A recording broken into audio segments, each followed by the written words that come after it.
अस्सलाम वालेकुम एवरीवन। जैसे कि हम सब जानते हैं कि मुहर्रम कुर्बानी का महीना है और इस महीने ऐसी कुर्बानियाँ दी गई है जो क़यामत तक का कभी वापस नहीं दी जाएगी।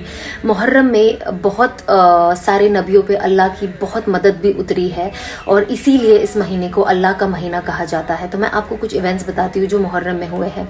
पहला, आदम अलैहिस्सलाम की तौबा कबूल की गई और अम्मा और अब्बा को फिर से मैदान अरफात में मिलाया गया। दूसरा, नूह अलैहिस्सलाम की कश्ती जूड़ी पहाड़ पे जाके टिकी। तीसरा, मूसा अलैहिस्सलाम समंदर पार कर गए और फिरौन वहीं डूब गया।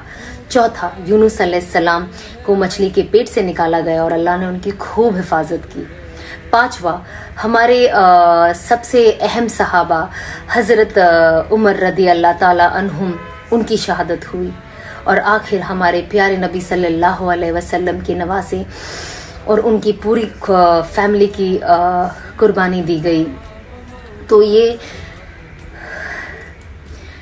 एक ऐसे इतने सारे इंसिडेंट्स और ऐसी सारी कुर्बानियां हैं जो हमें मरते दम तक का हमें याद रखना बहुत ज़्यादा ज़रूरी है। पर सबसे अहम बात क्या थी, हमारे प्यारे नबी सल्लल्लाहु अलैहि वसल्लम के नवासों को ऑलरेडी इस दुनिया में बता दिया गया था कि वो जन्नती है, लेकिन तो भी करबला के मैदान पे जंग के वक्त जानते हुए कि इतने सारे लोग हैं और जंग है, तो भी उन्होंने अपनी नमाज नहीं छोड़ी, क्योंकि वो उम्मत को यही पैगाम देना चाहते थे कि जो भी हो नमाज बिल्कुल नहीं छोड़ना। तो ये सबसे सबसे सबसे अहम बात है कि कुछ भी हो जाए, दीन और सच्चाई का रास्ता और जो नमाज है वो सबसे ऊपर है।